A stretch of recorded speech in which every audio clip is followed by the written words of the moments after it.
Do you like basketball? Basketball, no. I like, but I'm not good at. Yes, I'm not. Me too.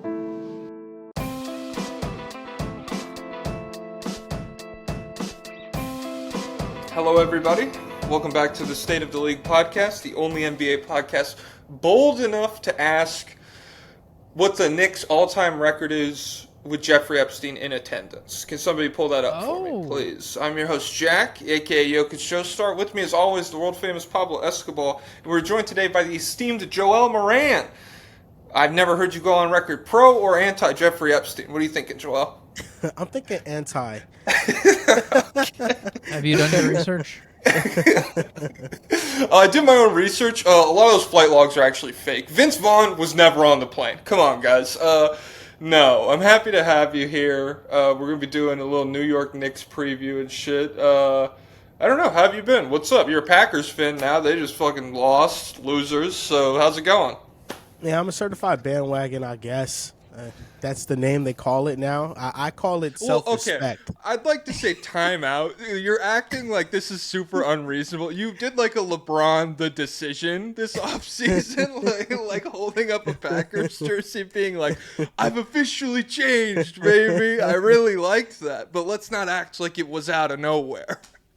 No, it has been brewing up, Jack. It's been brewing up. The Jets have been so bad. They haven't made the playoffs in 15 years. It's going to be 16 after this year, of course, because they're not going to make the playoffs. Was the last time when they went to conference championship back-to-back? Is that the last time, or did they make it after that? Yeah, 2010 and 2009. That was the last time they were relevant. And there's always a part of me that has love for the Jets in my heart, but when I wake up in the morning, what do I want to see? I don't want to see Jets football, and I feel like a big part of being a fan is wanting to see something. So this year, I have become a Packers fan because when I wake up in the morning, I say, go Pack, go. The first thing on my mind is I got to see how Jordan Love plays. I got to push this Jordan Love agenda. I gotta push the narrative forward with my guy. Nice. That's the voice of Satan for everybody watching, just so you know. That is who's in Joel's head telling him, go Pack, go. Go because Pack, go. It's the you devil. do realize the Bears are officially back. Got off to a little bit of a rough start, but Caleb Williams is looking like the man. So, no, yeah, I realized when I became a Packers fan, it meant that all NFC North teams like instantly hate me now. Yeah. Mm-hmm. So I've gotten like comments from Bears and Lions and really Vikings fans have been the most brutal to me. Really? And it's just, I think it's just part of the game. I think that was my ceremony to get inducted into true Packers fandom. And then I think this loss this past weekend was also a ceremony because a lot of Packers fans were like, get used to the heartbreaking losses, man. You know, it's not all sunshines and rainbows, but I'd rather this sunshine than the Jets sunshine.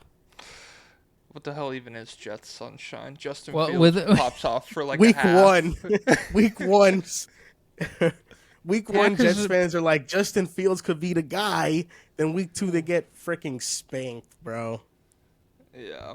Packers are up and down. The Jets are just down, really.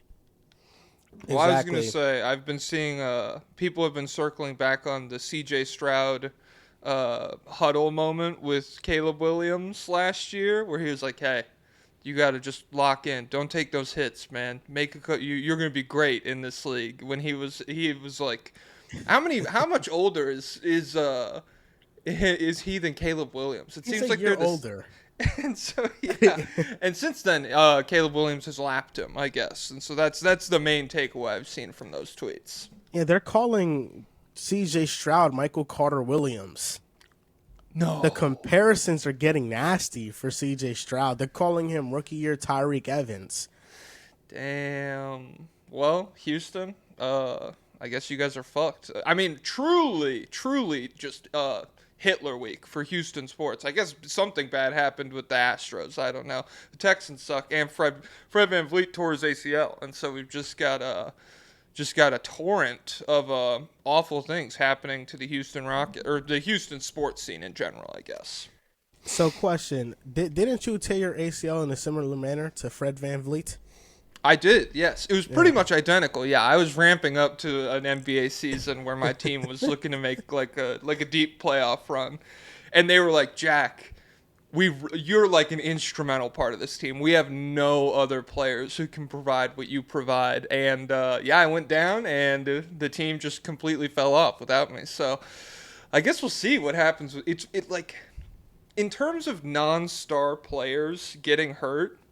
It had never really occurred to me. I hadn't thought about it that much. But Fred VanVleet going down is like really damaging. Like pound for pound, position for position in the depth chart, it fucks up the Houston Rockets as bad as like any non-star player getting hurt can fuck a team up, it seems like. Well, now they're just an extremely young team. They don't have any veteran leadership out there. Because we know KD's not a leader for sure. So hey, that there, I'll get ribbon here. And wait, he was yelling about him not being legendary or some he's shit. the KD hater. I'm the defender. Oh, okay, allegedly. all right. But no, yeah, I think the basketball gods just punished Kevin Durant for his decision back in 2016. You know, whenever he wants to go to a team, injuries just pile up on whatever team he's on. Yeah, it's. I do feel like that absolves Kyrie a little bit because you're like, hey, the basketball gods, they were in his ear being like, don't take the jab, don't do it, it'll kill you, it's gonna mess up your, and so it does. I mean, it sucks for KD as far as like the leader stuff goes. He definitely just feels like a hired gun at this point in his career. Like once you hit like fourth team. You're just kind of like, okay, whoever can afford me at this point, it seems like they'll get him. I'm not worried about the leadership. I'm worried about people who could dribble the basketball on that team, and it really doesn't seem like they have that many anymore. Shout out to Reed Shepherd. He'll be tested, I guess. Well, he was the top pick for a reason. You know, I hope that he plays well. I think that he will because last year when he started, he played well. It wasn't that many games, but he did average a good amount of points to where I said, okay, maybe I'm going to put a little stock into this on the side.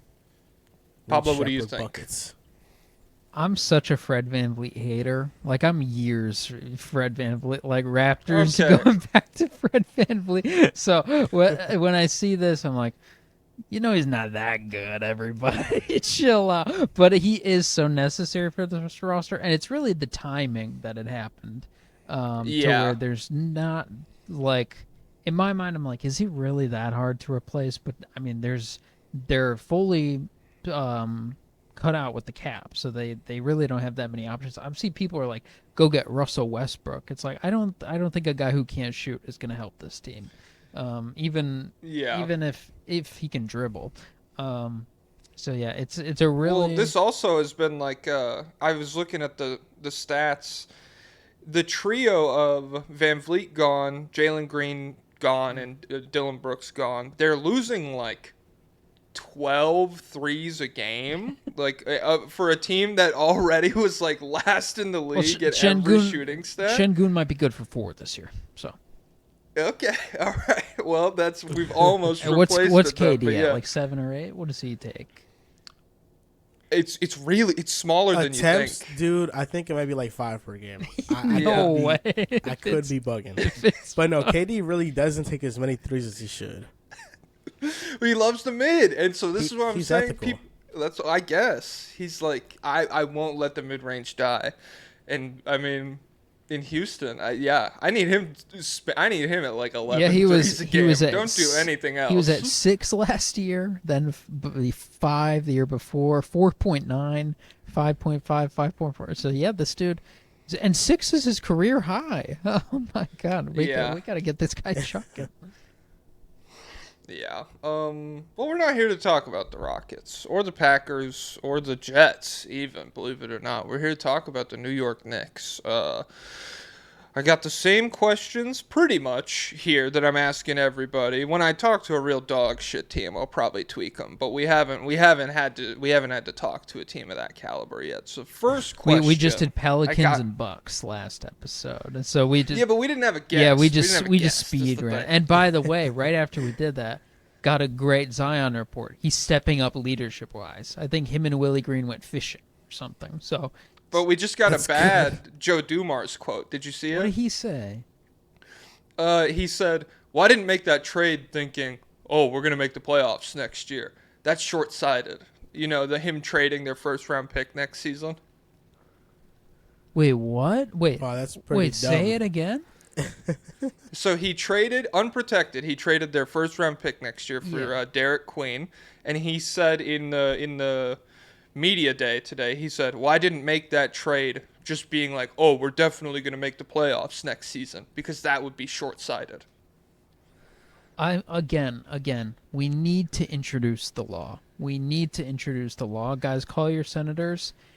If your team does not make either a conference finals or get a number 1 pick within the span of 10 years, the owner has to sell the team, or they have to be hung in town square. That is my proposal. And guys, it's not through legal means this should happen. So I'm thinking Gladiator, 5 fans, 1 owner, Gladiator Arena, and then whoever wins gets to be the new owner.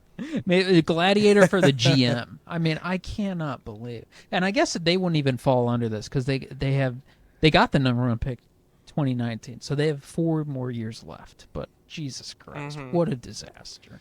What a disaster. Okay, enough. I mean, we've talked about everyone but the Knicks so far.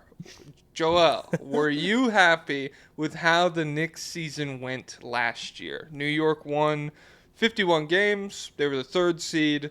They beat a pretty good Detroit team, and then they lose to this insane Pacers team in 6 in the second round. What were your general feelings with how the whole season went last year?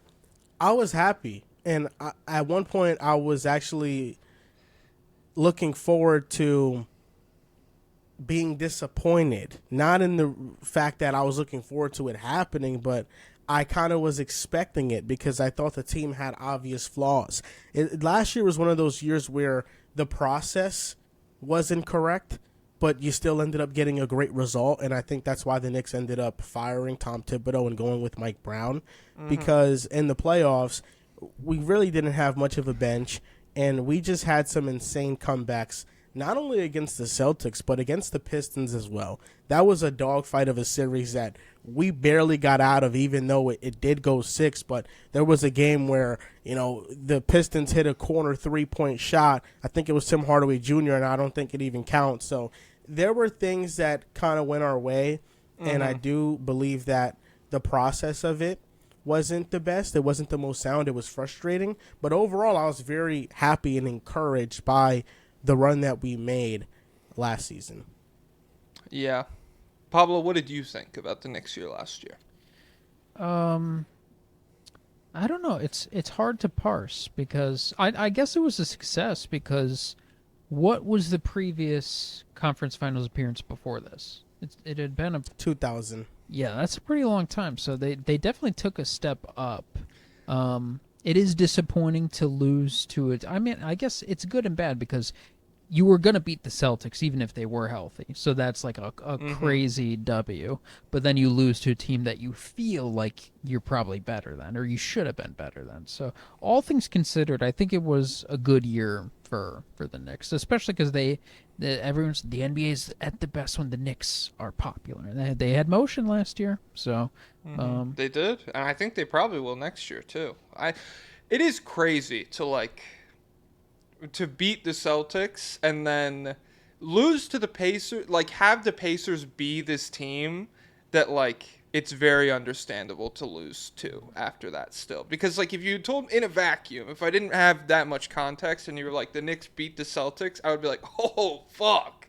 The Knicks should be like steamrolling to the finals, baby. Like the Celtics, they're the comp in the Eastern Conference. And just a bizarre series from them, kind of overshadowed by the Tatum injury a little bit. Like I feel like Tatum goes down, and a lot of what the Knicks were able to accomplish in those first 2 games just kind of it gets forgotten a little bit. But yeah, I think I'm happy with how it went for them last season. They overperformed what I thought they were gonna do, and like I said, losing to like the team of destiny in Indiana, as we've called them before on this show, it just doesn't leave like that bad of a taste in your mouth, especially given how the East has now shaped up this season. And would it have felt better, Joel, if they did make it to the finals and then they just got curb stomped by the Thunder? Like, would that be better or worse than getting beat by the Pacers?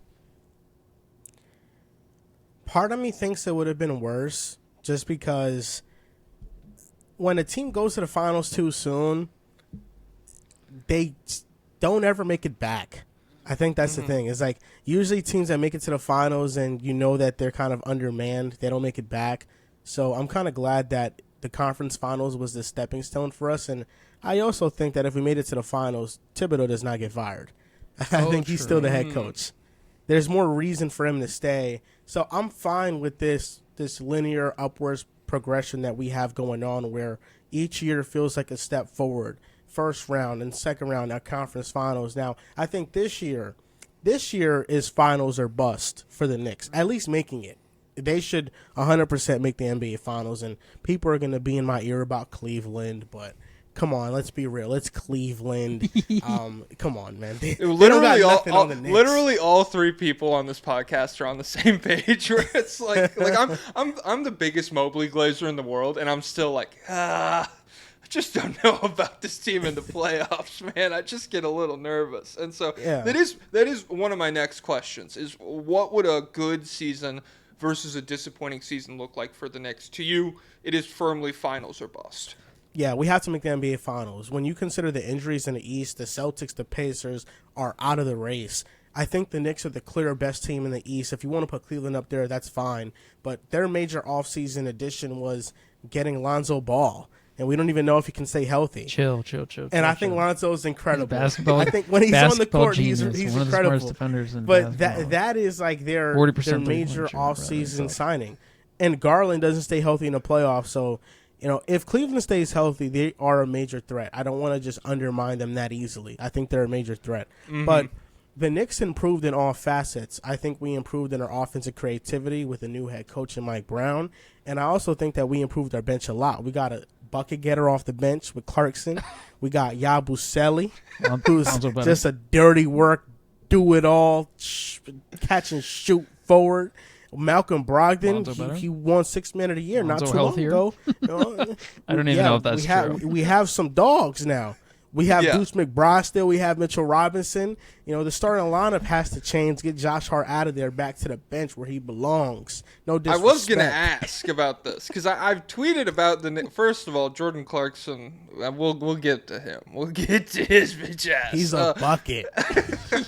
But so for the Knicks, for the starting lineup, I've tweeted about their starting lineup a couple times, and every time, I would say like a third of the responses have been, "You dumbass. This is not the starting lineup." And every time I've tweeted, it's been like a different iteration. And so, obviously, Brunson, Towns, Bridges, OG starting. And I think you echo the sentiment that a lot of other Knicks fans have. Probably Josh Hart come off the bench. At least see how those lineups look, because that seems like a way that even last year they maybe could have improved if they had tweaked the lineup in that regard, which obviously Tibbs can be hesitant to do sometimes. Who are you trying to run, like double bigs with Mitchell Robinson, or are you thinking Deuce McBride out there, a little more offense? What do you think? Who would you like to see as that fifth starter if Hart's going to the bench? I think there are three candidates. You mentioned two of them. I think Mitchell Robinson gives you a double big aspect, but it's a little weird. They're a little slow out there with Cat at the 4 and having to defend, and then it takes him out of the 5 where he's best offensively. So then you don't maximize your offense if Mitchell Robinson's out there. With Deuce McBride, I think you get a combination of offense and defense, but he's also 6'1", and now you have a 6'1" backcourt combination of Brunson and McBride. The wild card candidate, I think, is Yabusele. I think Yabusele could start maybe. I think he can stretch the floor just enough to where you can still maximize Cat. He has size, so he can help out with rebounding. And that's what I think probably makes the most sense. But I also feel like Knicks fans have to be fair to Josh Hart. Josh Hart has become like public enemy number 1 for Knicks fans. And I think that it's warranted based on how bad the lineups were last year with him. I understand. But we have to also understand this is an entirely different new coach. If Josh Hart can mesh with this group this year in Mike Brown's system, then those on and off numbers might not be so terrible. And that's the main basis of what everybody's going off of to get him out the starting lineup. Part of me feels like he's going to get the chance to start because when you do talk about those options, we're talking about Deuce McBride, Mitchell Robinson, and Yabusele. I mean, there isn't a clear-cut answer to where you're like, okay, this is the direction the Knicks should go in. Because what's the goal? Is the goal to be more defensive-oriented, or is the goal to maximize the offense and have Cat at the 5? Because if that's the goal, then I think it's only between Deuce McBride and Yabusele. Yeah, I hadn't considered Yabu at the 4. I do. That's a very interesting fit. He's my favorite, one of my favorite guys that moved this offseason. I feel like he'll be really good for them. Pablo, do you have any thoughts about the starting lineup, the bench, all that? Well, I think the clear goal, the camp that I would be in, is be better defensively. Like, this is a team that is established offensively. We know that they could be great. But the defense is the problem because you're starting two huge pressure points at the 1 and the 5 in Brunson and Cat. And so any big tweaks, I think that would be the solution I'm striving for. And so Robinson at the 5 definitely nerfs your offense a little bit, but I would definitely be more interested to see how the trade-off looks. And there's the potential for some synergy where he still spaces the floor and then you have a legit role threat with him. But again, I don't know. He's never been the most dynamic offensive guy, even at his best. So, but I think that would probably be the direction I lean. And so where did we finish? So we were 13th last year in defense. And so I think that's and they were the 5th ranked offense. So yeah, my goal would be let's see if we could get this bad boy in the top 10. Yeah, I like Mitchell Robinson starting because it gives us more screeners. And Mike Brown's offense is about a lot of movement, about screening guys open. And I think a main beneficiary of his offense this year could be Mikal Bridges. I think he was such an afterthought in last year's offense. And this year he could be a focal point, and we can get him more in rhythm because he had some big-time playoff moments for us as well. And, we saw what he did in Brooklyn. I mean, come on, Yeah, well, that's canon. That's going to happen. Because what happens in Brooklyn, he's canon and Cam Johnson is canon. They're both real, and that's what they're going to do in their upcoming situations. And so that's really good. I'm torn. I'm torn on the starting lineup stuff just because I feel like I walked away from last season a bit lower on the offense of the Knicks than consensus. I felt like it was good, and there was a baseline level it was always at because you have 2 all-stars and really good supporting role players. But I feel like even if they get better defensively, it will just have them in a spot where they still need to be legit best in the league level on offense to be in a genuine contender tier. And so I feel like I'm curious, do you think the introduction of Mike Brown is really a needle mover in that regard, Joel? Because I agree with you, stagnant offense for Tibbs. And I thought that really showed up in the playoffs. You would have these long stretches where people would just be like, this is not the Knicks we saw in the regular season. It was kind of Cat. And Cat hit some huge shots. If you go and look at the Pistons series especially, he had some crazy clutch moments. And then obviously Brunson is one of the best clutch players in the league. So it's fine to be Cook, you're my all-NBA players. But I do hope that Mike Brown introduces some real dynamic stuff to this offense. I think the offense will improve in a major way. Tom Thibodeau's offense was just give Jalen Brunson the ball and everybody move out the way. That was with the offense. And even watching it throughout the playoffs was a bit frustrating. Outside of those crazy moments where we just got hot in the fourth quarter, because nobody felt like they were in a rhythm because Brunson would have and dominate the ball. And Brunson, because he is one of the best shot makers and creators in the league, he would hit these highly difficult shots. But it wasn't a good process offensively. Where Mike Brown, he's not that far removed from having the number one offensive rating in the league, with De'Aaron Fox and Domantas Sabonis being his hubs offensively. I think that the Knicks have a much better offensive ecosystem for him to come into, with more talented offensive players to maximize it. And I think what is missing from this Knicks team is more creativeness on offense. And I think that can go a long way, and Mike Brown can implement that, and the stars will stay the stars. I think somebody that's going to benefit from this in a major way is Cat from a playmaking standpoint. I think they'll use him more as a passer at the top of the key.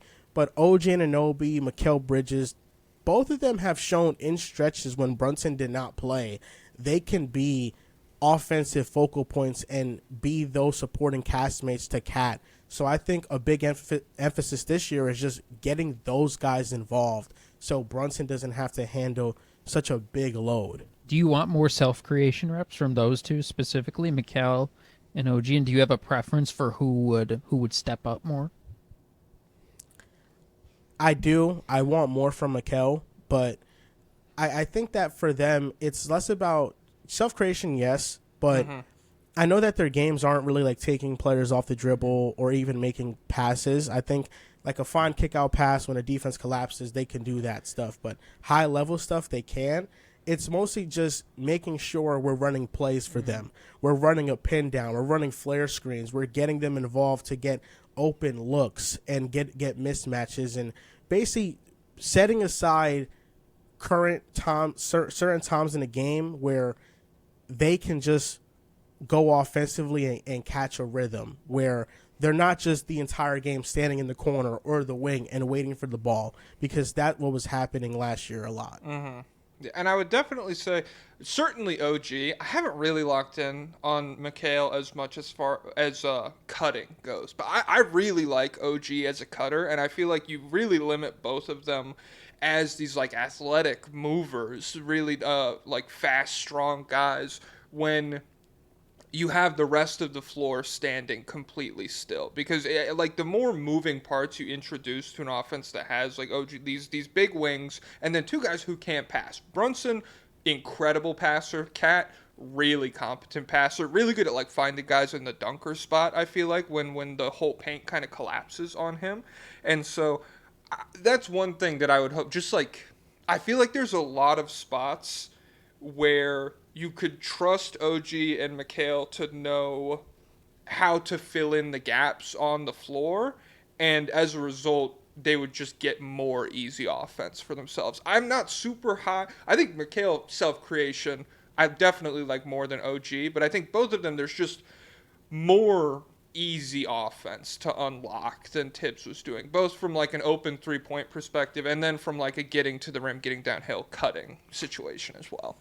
It's also very helpful just to take the load off of Jalen Brunson. He's a smaller guard who leads the league and is towards the top of the league in time of possession and usage percentage, and you don't want to wear him down. He has shown to this point that he can go on a deep playoff run and he can be fine and still be that caliber of a player, but you don't want to put so much of a load on him when we have other very good offensive players around him. So that's the number one thing I'm looking at for Mike Brown this year, is just seeing the offensive improve. Yeah.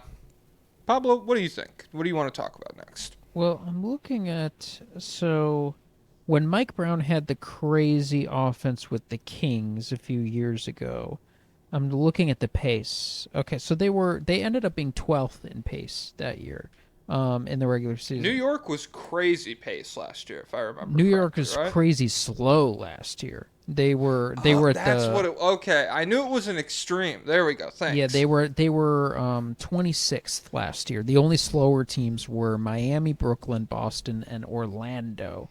So I do wonder, is this a team suited to turning the pace up? That's kind of a dial that a lot of teams flip to like address offensive issues. The Bulls are going to do that. We're going to run the fakest high scoring offense on the planet next year. But I wonder, like, does Jalen Brunson's game scale to speed? While you guys talk, I'll look into the teams that he's playing on. But he kind of is a more methodical pound cook mid range type guy, and I don't know if he can necessarily maintain the same scoring volume at speed, and maybe, well, I suppose passing at speed can be easier at times, but also a lot of these guys like OG, I don't know if I don't know if any of those Raptors teams that he played on were very fast. Bridges played famously with Chris Paul and like Cam Thomas or whoever on the Nets. So I wonder how well suited this team is to scaling up for speed. It's going to be adjustment. I think that the Knicks look their best from an eye test perspective when we are getting out in transition and getting easy opportunities. I feel like Brunson is one of the best guards at attacking downhill. OG is a great cutter and can finish over defenders and can make dunks. And he actually became a much more aggressive dunker last year comparatively to his previous seasons. I think the one I worry about the most is Cat. Is Cat going to be willing to get out and run and get out in space? But I also think that can open up his three-point opportunities. And even if the pace doesn't increase significantly, I just think the philosophy offensively can make it so we're maximizing Cat. Cat last year had one of his lowest seasons in three-point attempts per game. I think the last season he attempted the amount of threes he attempted last year, I think was like 2018 or 2019, one of those seasons. But it was a long time ago. And when he got traded to the Knicks, we're all thinking that his volume is going to be 10 threes a game. He's going to be letting it fly. He's going to be unlocked offensively. And even without that, he still was able to average a double-double and be one of the leading big man scorers in the league. So I think that this year, it's a point of emphasis to just have him shoot more and just use him as the best big man shooter in the history of the game. You know, instead of limiting his shot attempts from deep, just really honing in on you have this goal where you have to attempt 8 to 10 threes per game. And Mike Brown implemented something similar, not to the same degree, but in Sacramento with Domantas Sabonis. Every year Sabonis was in Sacramento, he upticked his three-point volume, and he was trying to get Keegan Murray to be really aggressive as well. But I think it could work better with Cat because, you know, he's actually a really gifted shooter. Yeah. As far as the pace goes, and I did just double check it. The highest pace offense Brunson has played in was 18th and 19th his first 2 years, so it wasn't even that. He really has. He's not even playing. He's played in Luka offense and then went right to the Knicks offense, which last year was literally last. And so this dude has only played at snail pace offenses in the NBA. Yeah. But do you guys feel like Brunson has that different gear? Because Luka, I feel like Luka's kind of set in how he plays, and they needed Kyrie Irving to counterbalance that. So Kyrie was the one who would push the pace. Do you think that Brunson can do both, or do you think this is just how he plays, and they're just going to have to be a slower paced team? I think he can do both. I'm a little bit higher on him. So guy I follow on Twitter, his name escapes me right now. Elon and take Musk. this with a grain of salt. He is a Nico truther. He's a Nico the Godfather. Throw this guy at the boiling rock in the Fire Nation. If he speaks up, put him in the cooler. One of his big criticisms of Luka is this real hesitancy to push the ball ahead in transition. Luka's a guy who he rebounds the ball, or his big rebounds that gives it to him, and instantly that is going to be a half court set. We are not looking ahead at all. And Halliburton is the exact opposite of that. And I feel like Brunson is more Luka right now, but because he is much faster than Luka, just full open court speed, I do feel like he could embrace kicking it ahead and just a mindset change.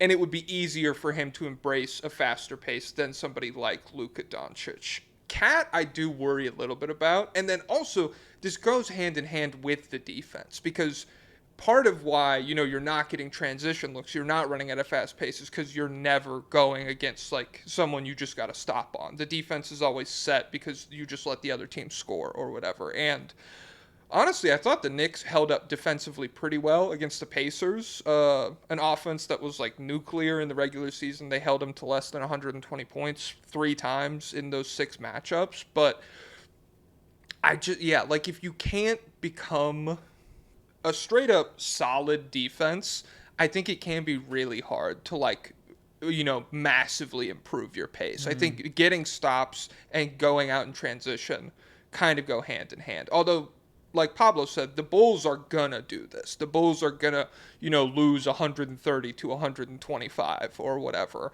And that's a way to increase the pace. It's just with the Knicks, obviously, you want to be winning the basketball games. And so I don't think that's like a sustainable approach for them. And I don't know. You don't want to gas the star players out. Yeah, that's true. It's like, have we gotten any confirmation that they... this is just my guess at what kind of change they could make.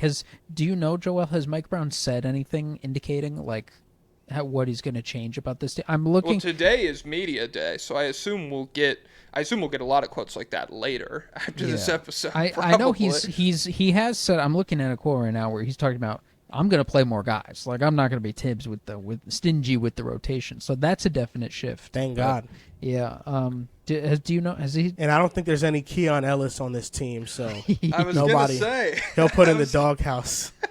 Are you worried about him playing bad players in front of good players? At least, yeah. I don't anticipate Tyler Kolek or whoever turning into like a guy that you really need minutes from. But that was like just. For a guy who made a lot of smart coaching decisions, digging his heels on the Keon Ellis hill blew me away.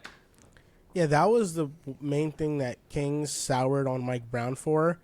And I feel like not playing a second-year, rookie-year player, it comes with a lot of caveats because even though he was a clear positive for the Kings, those young players, you never know what it is and why they're not playing. It could always be something related to discipline issues, maybe like not showing up for practice like punctually. I don't know. But, I feel like this team, there are so many established veterans that there's not that risk of him potentially putting a very talented player on the sidelines in favor of a vet.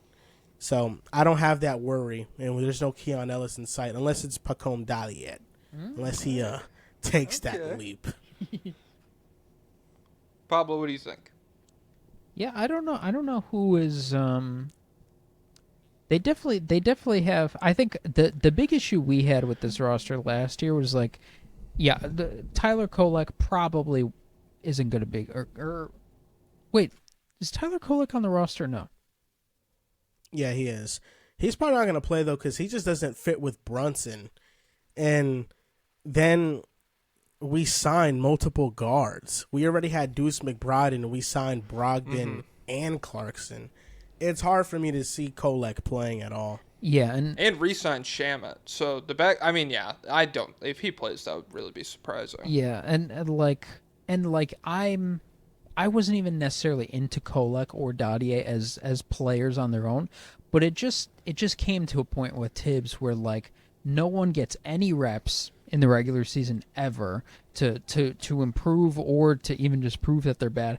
Then you run into holes in the playoffs, and then you start the experimentation, and you're like, oh, well, let's just try stuff. It's like, well, you can't just try stuff. You had 9 months or however long the NBA season is to experiment with these guys, tweak lineups, and figure out what works, and not have to do this out of desperation. So that's definitely one area of you hope that Mike Brown can look at this roster and be like, hey, let's get frisky. Let's try some Dadier at the 4. He's got a crazy wingspan. Let's see what's going on. Yeah, Dadier, he's a sleeper, man.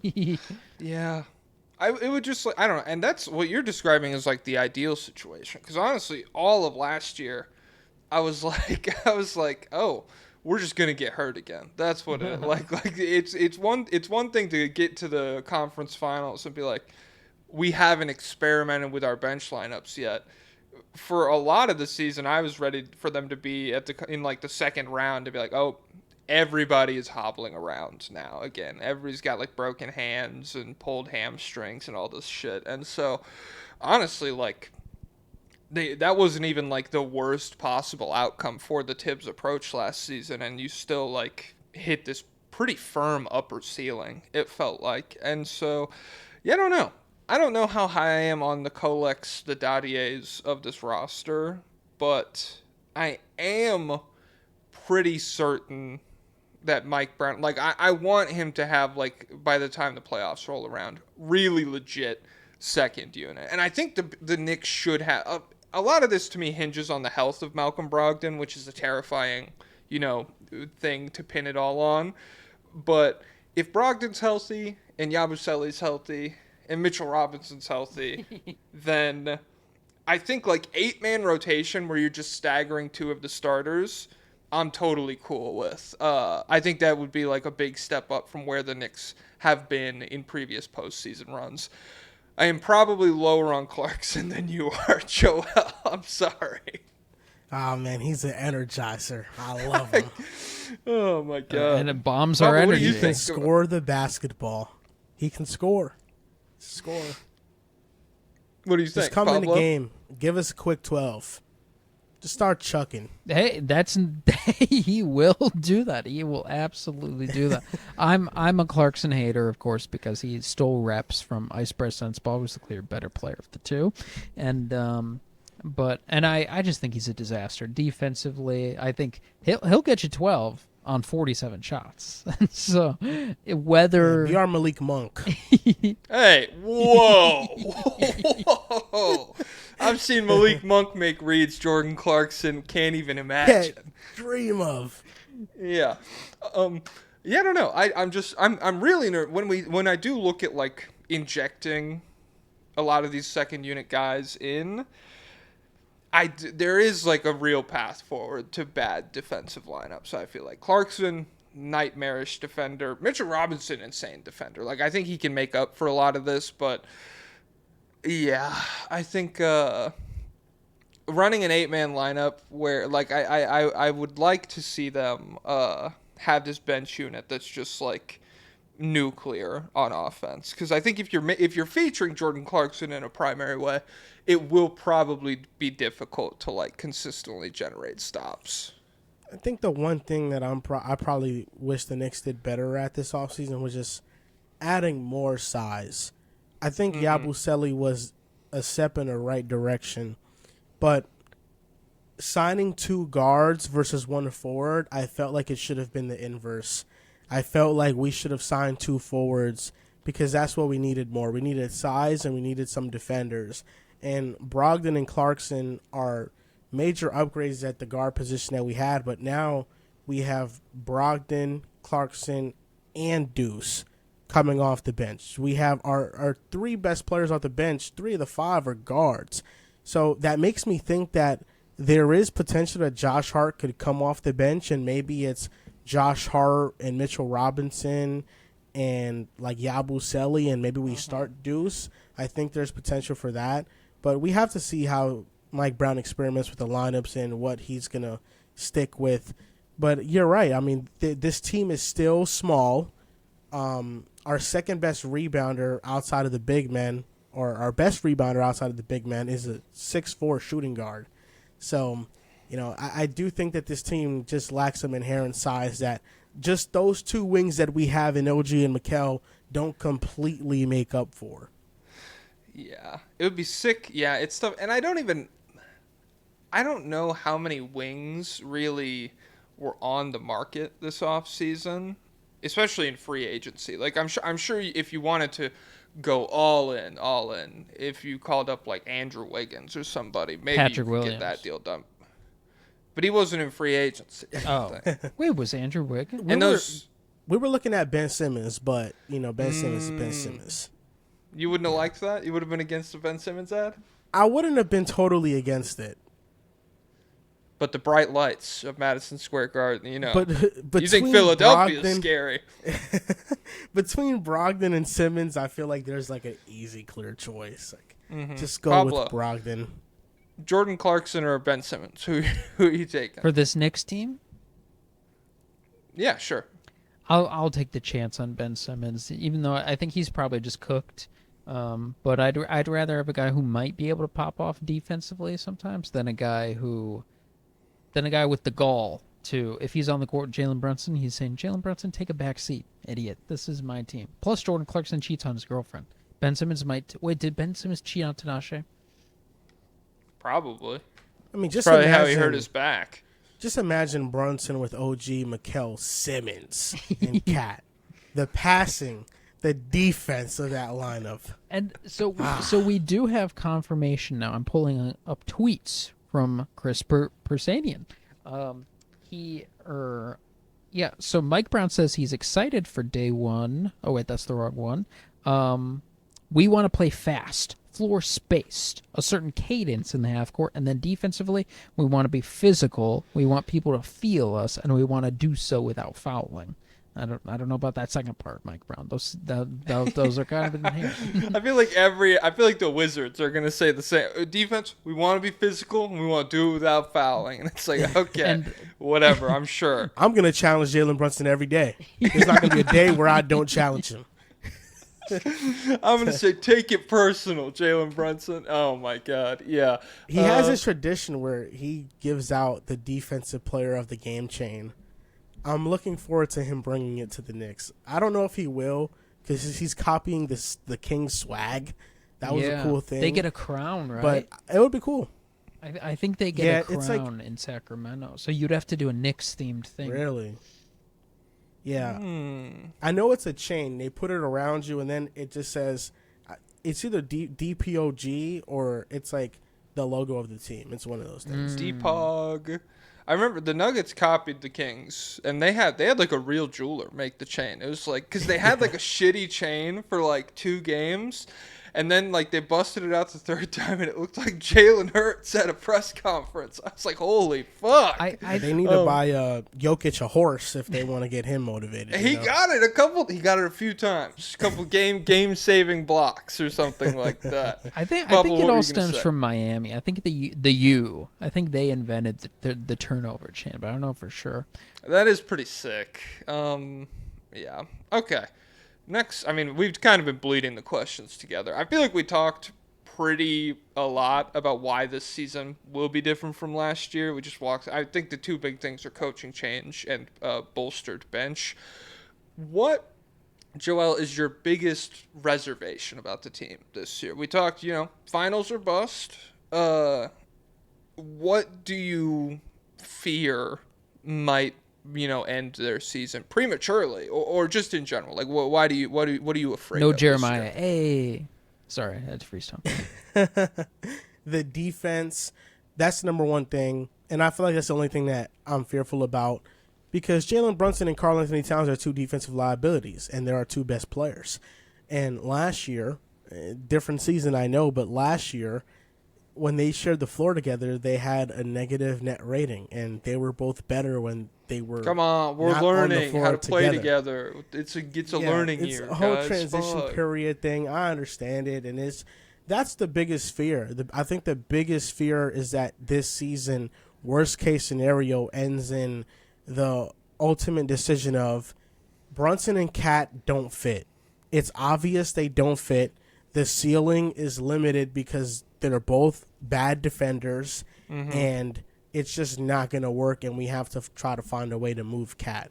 I feel like he's going to become the most expendable guy on the team, even with his contract. That's worst case scenario, but maybe that can be mitigated if they play better with each other offensively this year, because you can handle some of this defensive hiccups, a lot of the defensive hiccups, if both of them are both producing together at an elite offensive rate, and together they have one of the better net ratings in the league, if the duo works. So the number one thing I'm looking for is if that duo is going to work offensively primarily.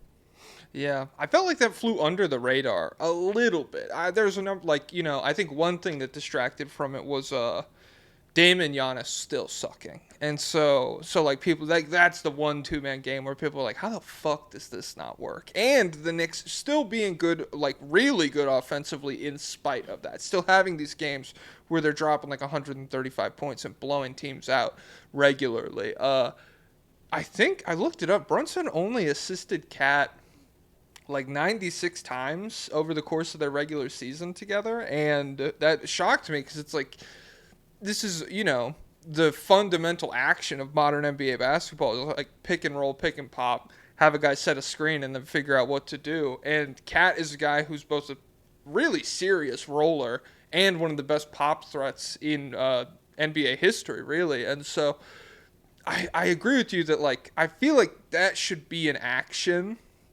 that even more so than the regular season, you get into the playoffs and that should be an action you're like terrified of if you're an opposing defense.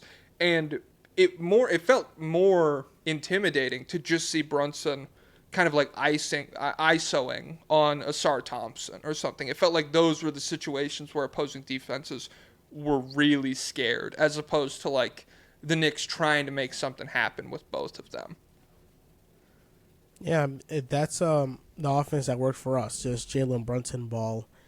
And which is weird. Great. I love Jalen Brunson, but it's weird why the pick and roll didn't work with them, because in theory it should work great.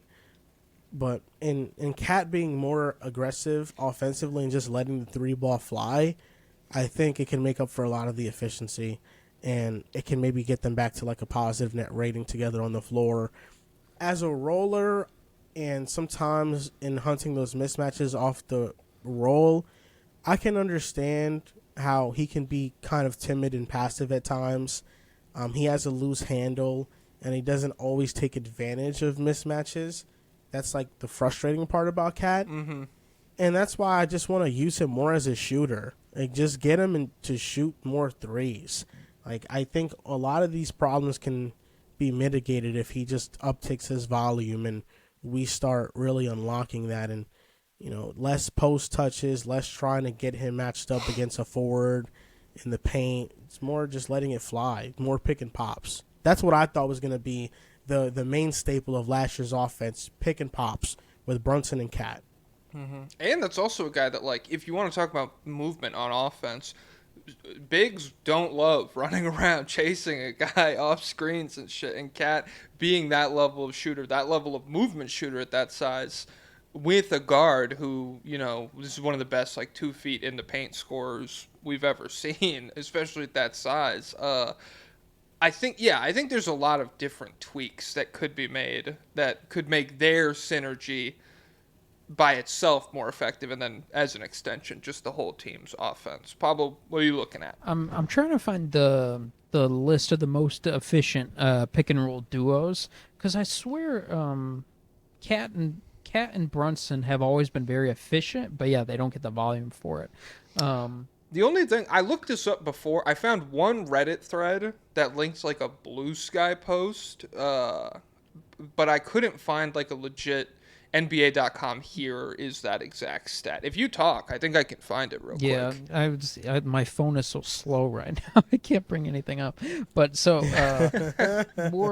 Mike Brown, all the quotes, he wants to play super fast. He wants to play spaced. He said the biggest thing is getting to the corners. You need to have guys that can get to the corners quickly. It doesn't matter who gets to the corners. And he mentioned that their 5 will do the same thing every time, whether that's running the floor or trailing. So they're going to try and go 5 out. And he also talked about getting Jalen Brunson off ball. He said he seems like he's a versatile player, and the big thing that I want to do for him is try to get him, as well as everybody else, easy shots. One of the easiest shots in the game of basketball is a spray 3, a catch-and-shoot 3. We're going to try and get him in a lot of those situations. Also noted that after a dribble drive leading to a pass, he wants ball handlers like Brunson to keep moving.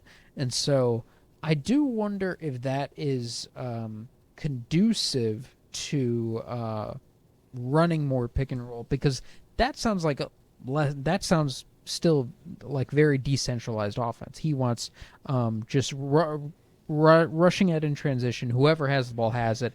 everyone fans out to the corners and just more of a Celtics style offense.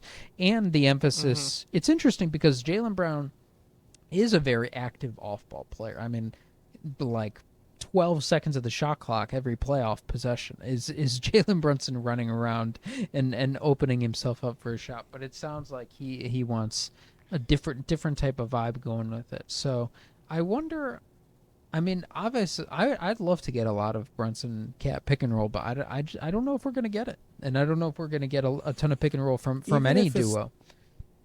Even if it's not that, I feel like it's fine as long as we're playing team basketball on offense. And I feel like that's what Mike Brown's describing, because I don't think the Kings were a pick and roll heavy offense.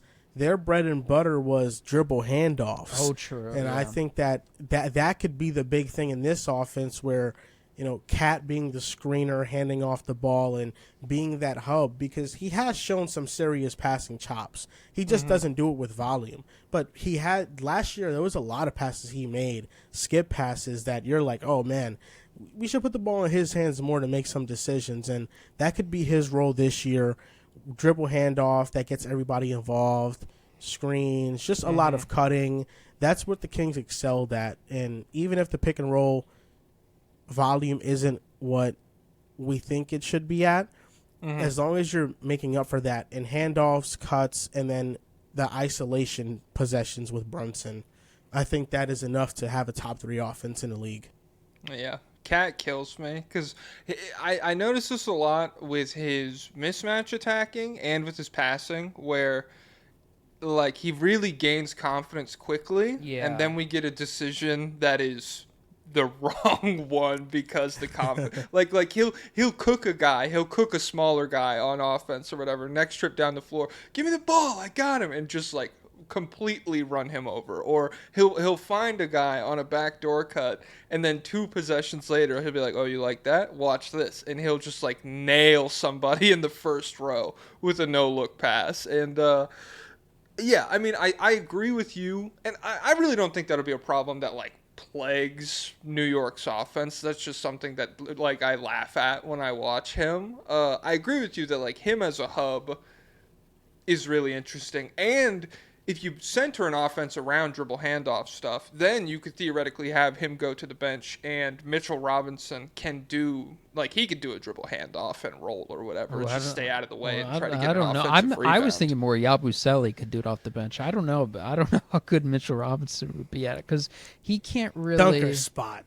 Yeah, he can't. Mitchell Robinson, I don't know if he's a threat, like, outside of, like, 3 feet, like, as a passer or dribbler. Like, he's a great screener, is what I'm saying. I'm cool with him not being a threat and just completely taking Brunson's guy out of the picture. Well, are you saying, but to be a hub? Like, you give him the ball? Not a full passing hub, just the concept of dribble handoff. Like he catches it at the elbow, he holds it until Brunson's ready to come get it. Yeah, I just would rather do Yabusele because I think you have more options if the guy can do more. That's fine. The fuck was I just gonna say?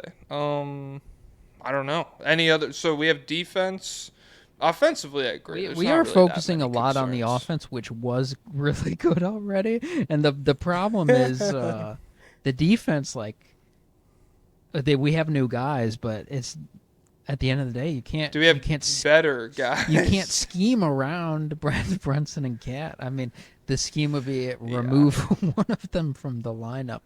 Well, that's what even like watching the playoffs last year. That's what it felt like to me. There would be these stretches, and it happened in the Pacers game a couple times, or the Pacers series. Throughout that series, you would have like these big runs back and forth. It was like the Indiana would go on like a 10-15-0 run or whatever, and one of them would go to the bench, and everything would just kind of click into place. I noticed it more when Brunson went to the bench. I think it's because it's probably a bit easier to play defense. Even though Cat's bad, he's still huge, as opposed to like a small guy out there who can't defend. And so, it'd be Brunson on the bench, and the Knicks would kind of claw their way back from whatever deficit Indiana had just gone on with that run, and then you would get to 8-9 minutes left in the game. it's time to make that rotation. And even if the game had been trending in a way where like Brunson, was hurting them defensively, obviously Brunson is going to finish the game. And so you put him back in and the dynamic changes again. And I'm sure some of that coincides with like the Pacers starters versus bench guys coming in and out. But I do very vividly remember that happening a couple of times. I think the offense just gets more better when he's off on the bench because we just move the ball more. Like everybody seems to get involved. OG, Mikel, Cat, they all get integrated into the offense. And I don't even think it's Brunson's fault. I just think that when he's on the bench, it forces everybody else to step up. It feels like it's okay, this is my time to now score the basketball because, Brunson's not going to have the ball, so we have to step up. And we saw that. We saw the runs with Mikal Bridges in the Celtics series where he went on a flurry of buckets. I think it was in game 2 it was. Then we saw Cat, and I forgot what game it was specifically against the Pacers, but in the fourth quarter, with Brunson on the bench, he damn near took over. So that's why the Tibbs stuff was so frustrating last year, because we have players that can play really well offensively, but it felt like our offense was just so reliant on Brunson when it didn't have to be that way. Yeah, I agree. It's crazy. Damn, I'm just looking. I thought Deuce McBride had like at least one big game for them in the playoffs, and I'm sure some of these box scores, felt a little bit more weighty in the moment. But he only scored 11 points twice, and then he scored 10 once. He scored double digits 3 times in 16, 17 playoff games. So yeah, I agree. Just like a more by committee offensive approach is something that I expect New York to do, but I'm still worried about the defense. Pablo, do you have any thoughts? So another element to the Knicks this year is that the whole East is dead.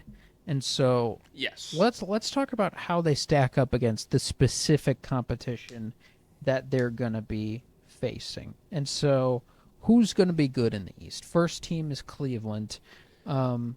How do you feel the new look Knicks stack up against Cleveland, and what are the pressure points that you see? Because they're a team who right now they play Darius Garland, who can be attacked, and we saw Jarrett Allen be punished on the defensive end as well in the playoffs last year when they pulled him out to the perimeter. Do you think are the Knicks capable of punishing him to the same degree, and could they turn that into a matchup where it's like, hey, we both have holes, but we're going to sink you before you sink us?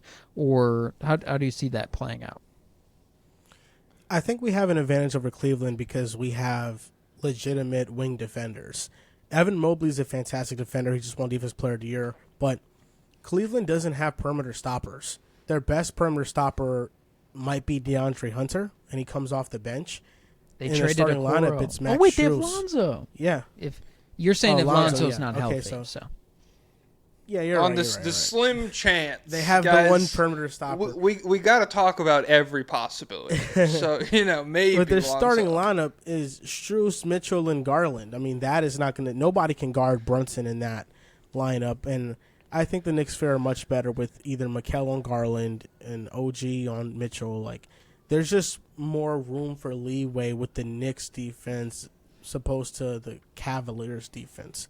I think that the perimeter defense for them is just a major weakness, and then just rebounding. I think especially if we have the double big lineup out there of Mitchell, Robinson, and Cat, we have a very obvious size advantage, and Mitchell Robinson has gotten the best of Allen multiple times before.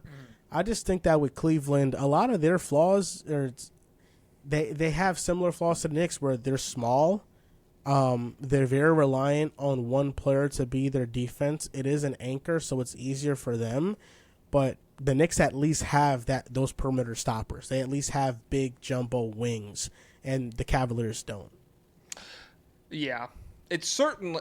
When I think about this, the first thing that jumps out to me is I think OG is like an incredible guy to have to throw at Donovan Mitchell. I think he's probably one of the first guys I would pick to be able to do something because he's so strong and long that he can really absorb a lot of the bumps that Mitchell creates once he gets downhill and still be in position to contest. Yeah, I mean, I like not to oversimplify shit, but Cleveland, it's two small guys, and then like your third guy in Jared Allen that you don't want having to guard out on the perimeter, and I think New York, just with the benefit of both wings, probably has an advantage in that regard. I would worry about. I don't know. Do you feel like New York's offense will be better than Cleveland's next year? Yes. Okay. Pablo, do you think that?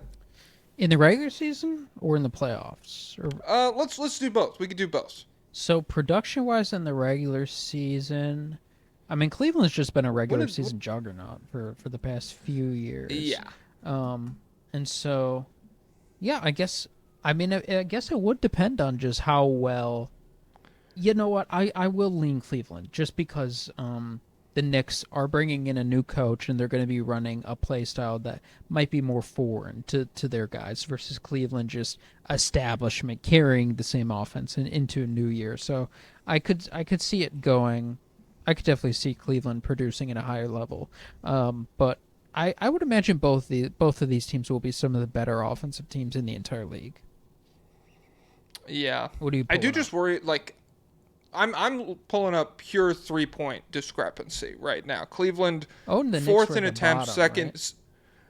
Right? They were 27th in attempts last year. My goodness. Yes. 27th in attempts, 24th in makes, 8th in 3-point percentage. So decently efficient, but Cleveland second in makes, 4th in attempts, 2nd in percentage. So that, like, if the Knicks don't get markedly better, like they need to take a considerable step forward, otherwise that's the kind of discrepancy that can really overcome some of these other things that we're talking about here. Is that, oh shit, maybe we are worse on defense, maybe you do have this advantage or that advantage, but we're just gonna make 8 more threes than you do, and that might just decide the game. That was the beauty though of, like, again, I don't have stats for this, but I think the high 3-point variance teams, it's faltered for them, and that's part of the reason behind Cleveland's disappointing performances. I mean, if the Warriors never won,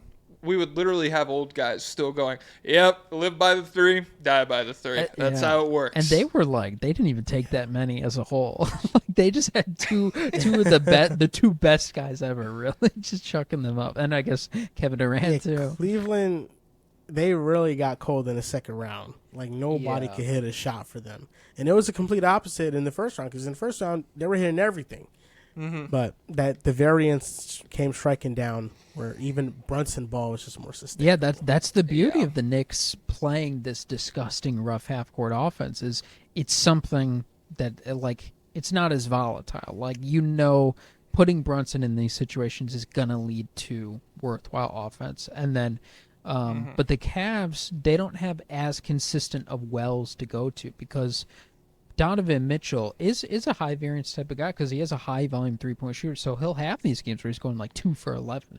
Now he was a complete monster getting to the rim all playoffs long, so he's not the point of criticism there. But Garland variance really hurts him. Who do they have? And when Garland's out, I really hate Allen.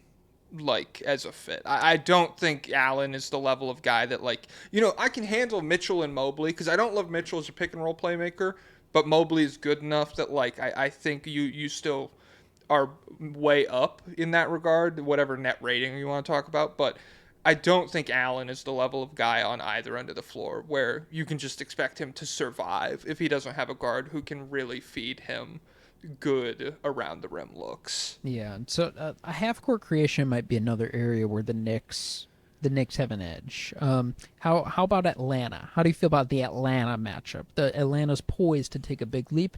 They've beaten you down on the biggest stage in the playoffs before. Trae Young, your mortal enemy. He's finally got help again. Getting cold.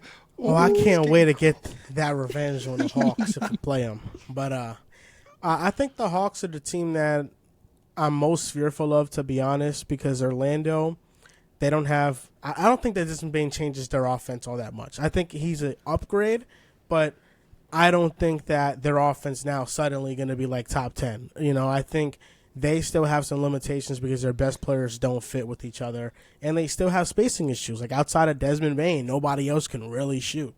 Atlanta's frisky though because they have Dyson Daniels who can guard. Kristaps Porzingis healthy is going to be a lot to deal with, and Trae Young is just very hard for Mikal to guard. I think Trae Young will have his way with Mikal. I don't know if OG has the speed to keep up with him, but I like that matchup a lot better for New York.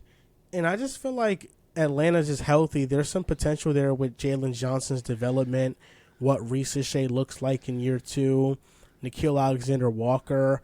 I think they have the perfect combination of size, spacing, offense, and defense that a team like Orlando doesn't have, and Cleveland does have it. So I will give Cleveland is a complete team, but Atlanta feels like that wild card that can throw everything out of whack in the East if they reach their potential.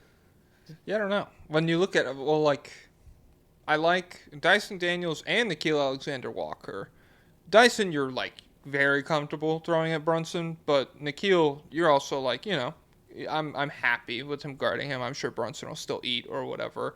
And then, when we look at how Towns performed in that last run with Minnesota and how he wasn't super comfortable against a guy like P.J. Washington, an undersized guy who still had strength and could kind of move with him and, draw a lot of those offensive fouls that we've talked about.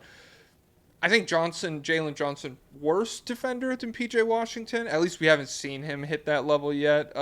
Better overall player. But I think between him and Porzingis, that would be a front court that could be pretty taxing for Cat to go against. And then if it boils down to, Mikal, what do you got for me? Deuce McBride, what do you got for me? That could be a nerve-wracking series for New York. So you're on the That's a record, tough one. Atlanta scarier than Cleveland. Joel. To me, yes, I think that's scarier. History-wise, still got to get our get back. We've beat Cleveland already. We know what it is, man. We own them. Atlanta, there's some weird voodoo going on there. PTSD. Man. Oh, but man. I'm looking forward to us getting our revenge on them too, though. We're gonna beat them up too, so it's fun. Is that literally all the good teams in the East? Well, that's it. He mentioned Orlando a little bit. Let's talk more about them. I asked him, how do you feel about Atlanta? He said, one second for me to trash Orlando, right? Well, he said Orlando fucking sucks. Let me go on the record. Before we get to Atlanta, Well, Orlando, until they realize, Franz is their best player, then I don't really know if there's much to talk about here. Are you an anti-Paolo guy? I'm not anti-Paolo. I just think that that's never how a pro Paolo guy starts that sentence. I actually love Paolo Banchero. I know where I'm at with Paolo is that I think all the eye test watchers come out and try to tell us that he's a superstar. He's LeBron. And I don't think that there's nothing to the analytics. That's all I'll say. I don't think there's nothing to the advanced numbers. Okay. If every season of his career he has been a negative, and Franz has clearly been a positive for Orlando. And we're talking about Paolo being on 2 teams that have been playoff teams now, and he's still a negative. I think that there's something to those numbers. I don't think it's nothing. And some people will just throw them away like it's nothing. And I just don't agree with that. I'm not in alignment with that. And what I hate the most is when people say, this is a young star, he led his team to the playoffs. Well, the defense is what led them to the playoffs because the offense is completely trash, and he's not their best defender. So did he really lead them? Because the reason they win basketball games is not what he's controlling. Not the guy running the 26th ranked offense in the league. He's not the Rudy Gobert of the Orlando Magic now. Yeah. So that's where I'm kind of I'm kind of torn on him because the talent is obvious. I really think that it's just a play style issue with him, and if he plays a different way, I could be very wrong about him, but as of right now, I mean, Georges Niang said it best. It's an inefficient shot. Don't take that shot. That's so fucking funny for in-game trash talk to have it actually work too. To have people online be like, he cooked his ass. Be like, yeah, take the midi. It's a bad analytics don't like that, and everyone's like, holy shit, he cooked. I mean, I agree. Like, it's just it kind of reminds me. It's like Charlie Kirk a little bit, where people will be like, well, if you don't love this guy, if you're not immediately on board with everything that this guy is doing, you're a hater who doesn't think he's ever going to be good at basketball. And it's like, well, I think there's probably you pull up the on off. It's out of context, dude. Show me the full context, dude. Watch the whole interview. The lineups that Franz plays with Pablo aren't even remotely the same. They're totally different all the time. You gotta contextualize. You're not going to take into account that Franz plays with Mo Wagner and Pablo didn't get the luxury to. I love that. They're literally brothers. I love dude. that you have them loaded up. Like, you can just tell that you're a veteran of these. No, like, I mean, come on. I've been fighting the fight. So, no, those are all the excuses used for Pablo. Who on pick a side goes to bat for Pablo? Who are you like really? Who is always in his camp? All of them. Oh. Dels is kind of neutral, but all of them are like pro Pablo. You're even crazy for thinking Franz is better. That they're all in the Pablo camp. The playoffs have been tough. I'll say that much. Yeah. I'll say that much because they fixate on Franz not being able to shoot the three. Hey, I'm saying I don't know. Yeah, if you're gonna kill Franz for not having second option traits, I don't think that is an argument that really expands like against the whole every team. Conversation about Franz with my co-host is elite driving downhill. Oh, we don't care. A very good passer. Oh, we don't care. Very good defender. Oh, we don't care. Oh, 27% for three. Oh, what the fuck? You cannot play with this guy. How the hell is he viable on the court? And that's basically every conversation about Franz. It's never ever talking about the elite shit he does. It's always, well, he shot 20-something% from three. He's not fucking good. Well, this is a safe space, brother. I mean, you should not have tapped this vein. You can't bring up Paolo on this fucking pod, otherwise we go for 15 picked minutes. my side. Oh my god. So that's hilarious. So let's talk about the players aside, the specific dynamics between how the Knicks interact with the Magic. So first off, Paolo, he will be taking a ton of shots. Who do you stick on, Paolo? Who do you think? OG, the strongest guy, I suppose. OG, yeah. Yes. How about Franz? That's Mikal. Mikal. Do you feel good about that matchup? No, I don't. That's all.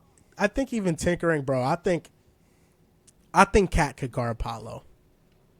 Paolo's gonna shoot the mid-range shots himself. He's gonna take bad shots himself. We can put OG on Franz and Cat on Paolo, and I'm still not even like, wow, that's the worst matchup in the world. You could throw Yabusele out on Paolo for stretches of field just because of the strength. I mean, I'm sure Paolo would. Well, I mean, part of this is he genuinely just gonna shoot 60% from mid-range every time we get into the playoffs? Because at that point. It's like, I don't, maybe nobody can guard this guy. Yeah. If Suggs is healthy, that is a guy I hate to have Brunson see. I love Suggs. I think he's an insane defender. Yeah, the Magic they're frisky. They're going to be tough because you could get that magnet Paolo ball and Franz. He's going to attack downhill on us at will. And Suggs is very tough to deal with. And now they have Bane. I think you can't even forget about Bane in this equation. Like, who do you guard?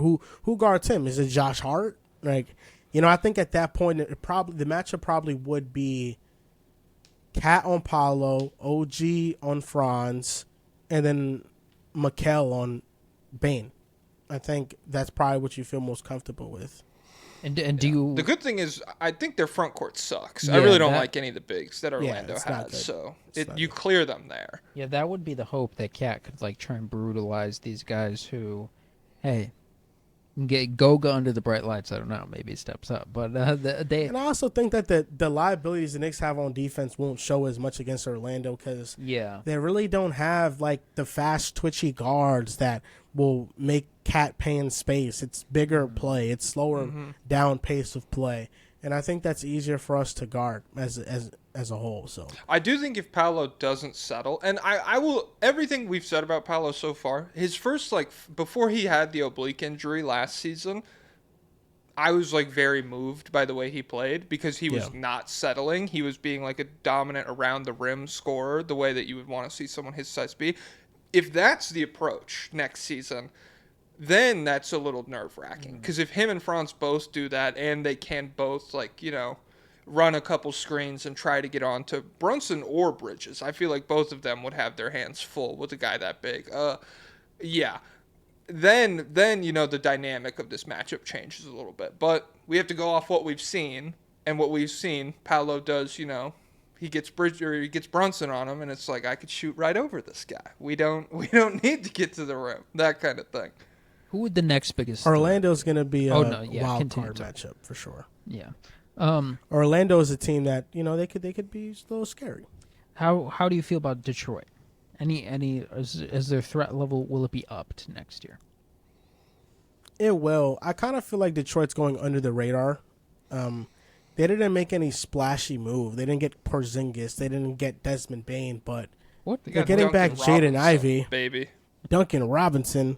And they got Jaden Karis Ivey, LeVert. by the way, Jaden Ivey probably hasn't practiced in a week since he heard the Rapture news. So hopefully, I forgot about he'll that. get back in the gym today. Maybe do you think AJ Griffin, could he come back to basketball after another dud? I don't know. We'll see. But back to the Pistons. I think the Pistons are getting underrated. They have Kate is a star. They have upside with Durant improving, Asar improving, and you bring in LeVert and Duncan Robinson, who I feel like are more reliable vets than Malik Beasley and Tim Hardaway Jr., and then you get back Jaden Ivey. I think the Pistons have a lot of untapped potential, and who knows if, you know, Ron Holland gets much better in year 2. So I think they've kind of been going under the radar, and they're going to be a tough matchup. They were tough this past season, so I think they'll be tough too. Yeah, they're very much in the same vein as Orlando, where it'll kind of be a rock fight, and they have all these guys who are pretty rough offensively, but they'll just try and strangle you to death. But we saw Brunson cook Asar. Yeah, we did. In Game 6. Did. Game on the line, fucking left his ass in the dust. That was kind of crazy. So I think beyond I mean, I was joking when I said the guys earlier, but like beyond Detroit, are we into like Milwaukee? What does a one-man Giannis show scare you at all? Are we terrified? No. Every other team in the East is irrelevant. Maybe Toronto. No, I'm just kidding. Hey, don't get me RJ started. Barrett revenge. That would be sick. Is there any back of the mind fears about Pacers Magic continuing without Halliburton? No, I think Halliburton is too important for them. I think they're going to be a playoff team, and I think they're going to be better than people expect. Like, the team that I'm out on is Boston this year. There are some people that are still in on it. I don't know why. I'm out on them. And Indiana right now is projected to have less wins than Boston. And I think that's absurd because I think their roster top to bottom is better overall. So I think Indiana's going to be a good, frisky team. I think they'll be a first-round exit. But, yeah, they'll be solid. But just without Halliburton and Miles Turner, that's a big downgrade from last year. Yeah. I mean, Pablo, do you have any back of the mind? Do you think the Pacers are going to be good? Or what? They might be productive in the regular season and just like annoyingly combative in the playoffs, but I would still rely on the Knicks. Last team, let's say, there is no rapture, but they were right that God was getting involved on earth. He's taken Joel Embiid to heaven, fixed him up, brought him back down. He's going to be healthy this whole season. how you feel. Not Paul George though. Well, Okay. yeah, there's only one. There's only room for one. We only have one miracle. Okay, don't get greedy. Does I think that they're scare you at cooked. all?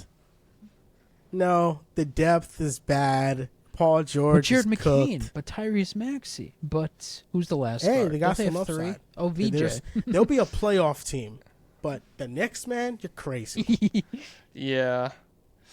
I mean, yeah. If Embiid played like 40 games in the playoffs, I'd be like, oh, maybe God did get involved here. This is pretty crazy at this point. So I feel like we talked a lot. Oh, what were you going to say? I was gonna say that's everyone in the East. Is there anyone you think that'll be in the finals in the West that you could beat? Denver. Audio only listeners, I'm flipping them. Denver. My jaw fell to Actually, the let me see. floor. I audio have listeners. my. There we go. What? He I have did my thumbs down visuals. and did a rain Nice. cloud Yeah. showed up and started Nice. raining. Why do you feel confident about that matchup? That's crazy. Hey, just let Brunson cook. That's all I'll say. Let Brunson cook. OG, Mikel on Jamal Murray, neutralize him. Okay. Jokic is gonna be Jokic, but Oh. you know we got horses, man. We got horses, and I will say, if it's not Denver, probably Minnesota, Houston, if they do make it. Houston would have been, if Fred VanVleet was still alive and you said Houston, I feel like we could have a conversation. But it's just Yeah. tough because like them making it now would be miraculous. It feels Yeah, like.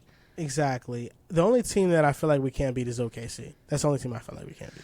Like every other team, I think we have a chance. I think that OKC is the only team where it's just like there's no chance whatsoever. Even Denver. If Denver beats us, I think it'll be like in 6. I don't see us getting like waxed. I think Okay. OKC, we might get waxed. I mean, every time the Knicks played the Nuggets last year, they obliterated them. I have pretty really? clear memories of all of it. They went into Denver, they fucking smoked them. Cat handily outplayed Jokic, and Jokic, like I'm not gonna like the playoffs are different, but every time he goes to Madison Square Garden, it's either like he's had a few real like MVP level games there, but it's also been he's like an 8-shot gimmick or whatever. Like I'm just not looking at the basket at all. And like I said, I'm not going to project the playoffs based on those games, but it is really frustrating. Like I feel like if you want to compare, the Thunder and the Celtics had some really good regular season matchups last year that I thought were representative of how they would play if they saw each other in the finals. Like I thought we got real high-level hoops where everybody was trying their hardest. Don't think we've gotten that many games of like Knicks Nuggets like that. It just feels like it's a blowout one way or the other every time they match up. Yeah, the Denver Nuggets have been our get-right game. Hey, I mean, it's you and the Bulls and the Spurs. It feels like we go on a road trip and we lose like 6 of 8, and everybody's like, "Yep, calm little 25-point win tonight, baby." So, whatever. Cam Johnson, hey, it's the dawn of a new era. That's what I'm saying. The Nuggets are fully back.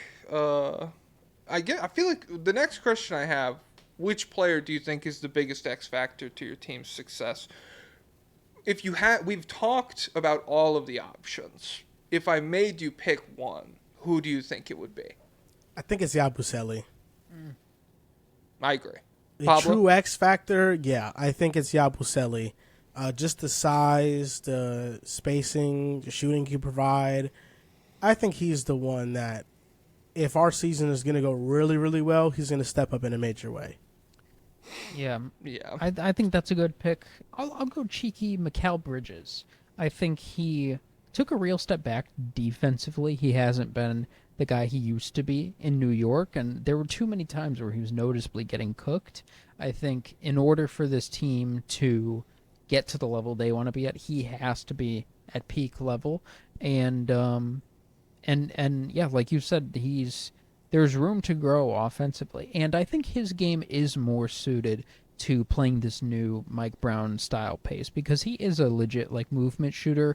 Both from the mid range and 3. Mid range movement's kind of dead crazy, but that's what you got to do to survive against Wemby. But Yeah, I'll go Bridges. I think if we get a strong two-way Bridges season, that'll reflect really well on the whole roster. Oh, I should have brought this up. Let me see if I can pull it up. I'm not going to have time to. I swear Bridges was like 43% from the corners and like awful above the break. Hey, we're last running to season. the corners, like Brown emphasized. Hey, well, I'm saying I do think there's a lot of room for Mikhail to grow. Just if he returns to like normal levels on shit like that, because I talked about his self-creation. Don't love it, but I do have a lot of faith in him as a mid-range shooter. Kind of like, if the shot clock's running down, he's a really good option for the ball to end up in his hands and just get a shot up. And then defensively, yeah, like if he can be most of what he was in Phoenix, which is a big ask because that was like an incredible defensive player. It shouldn't be that big. We sunk how many first-round picks to get him? That's his job. I guess. And he's like 27. I suppose that's true. He's in his physical prime. Guys, I'm exhausted. What do you expect me to be good every night? No. What, I have to lock in on defense as the third or fourth most? Yes, I'm your fourth option. Okay, so I can't defend all the time. No, I do think that would be an incredible wing tandem. Like it's already a good wing tandem, but that version of Mikhail plus OG, yeah, that would be insane. I'd probably still side Yabusele just because, like, if he doesn't work out, if it's not a really solid season from him, then that really exacerbates all of the size issues that we've talked about for the last hour. It's like, okay, now we're just down one of our four guys who's taller than, 6'8". We don't have that many to go through, and so we can't afford to lose one because it was a fake shooting season in Philadelphia or something. The world isn't ready for the Mikal Bridges bounce back, man. Hey, I'm certain I'll get yelled at because I didn't love his extension, and the guy we were gonna have on, Chris, he tweeted a screenshot of my tweet, but he blurred my name out. But Knicks Twitter still found my tweet, and they were like, "You're a fucking idiot, dude." What did you say? It was something it was stupid, to be fair. I do want to go on the record. It was a bad take. It was like Jalen Brunson took a pay cut and they just used it to pay the rest of the starters because it was like a big money thing. But they have a great bench now too, and so I don't know. It was dumb. But I should be allowed to say dumb specifically. No, it was. I quote tweeted his extension because now all of the starters.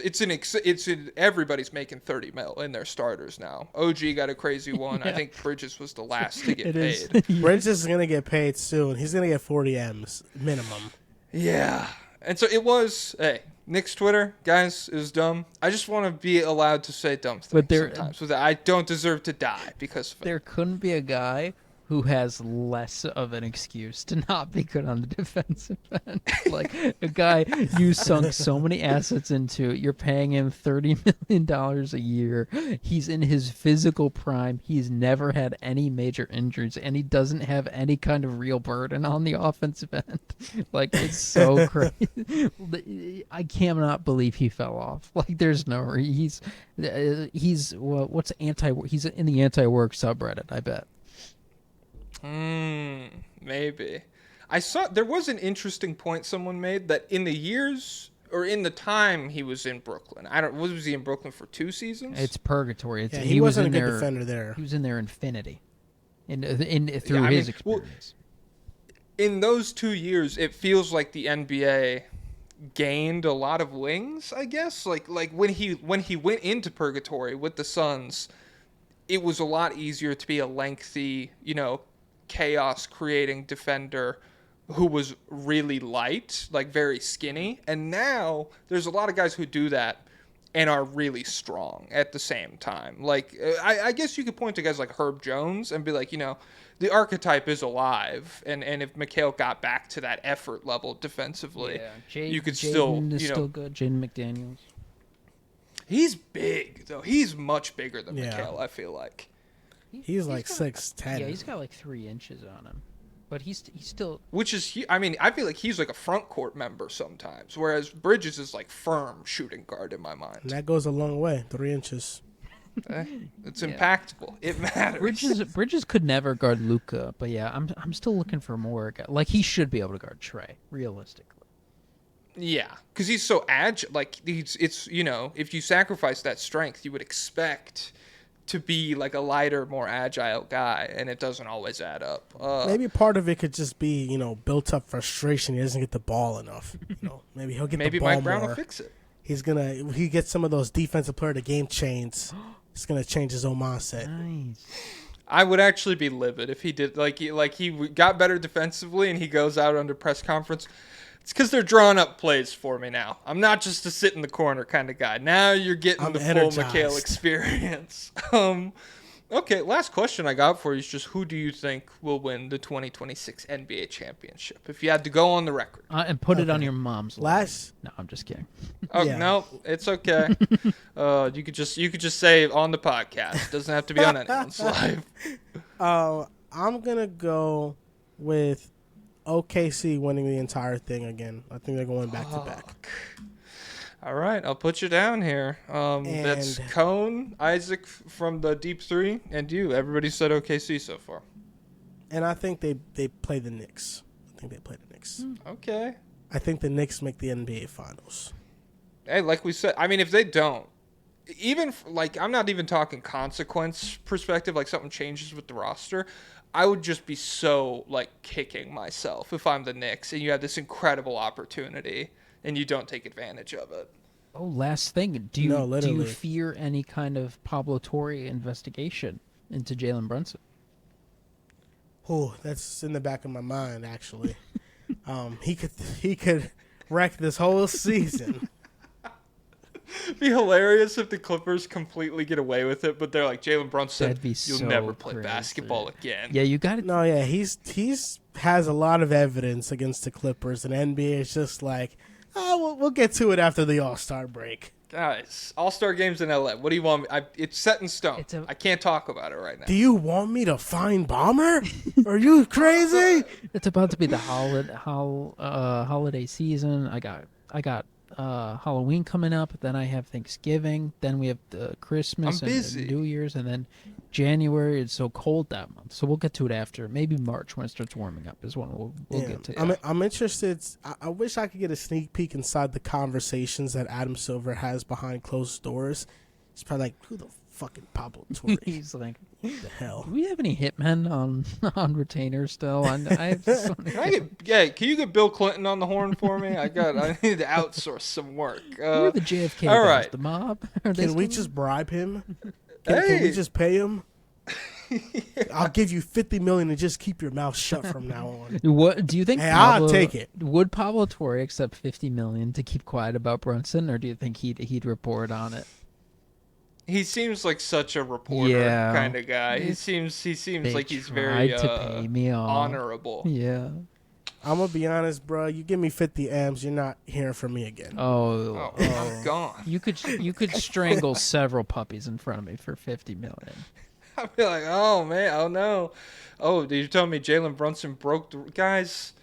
Everybody breaks the rules. You know who those crooks on Capitol Hill? They break the rules every day. Yeah. No one cares about that. Yep. And then I'll take my money and leave. Yep. All right, Joel, what do you want to do? You want to plug anything? Will you have the platform before we log off here? Yeah, I'm a co-host on the Pick a Side podcast, and you can follow me at Joel V. Moran, and that's my plug. And I appreciate you guys for having me on the show. Everyone go to Pick a Side YouTube, comment. France is better than Pablo and the Packers suck on the most recent episode of the why podcast. the Packers suck, huh? They lost to, well, I guess the Browns. As someone who just started watching football, Myles Garrett is crazy. Holy shit, he's so insane. All right. David Robinson, thank you everyone for listening. David Robinson, take it away. Up tempo means I'm going to run you into the ground.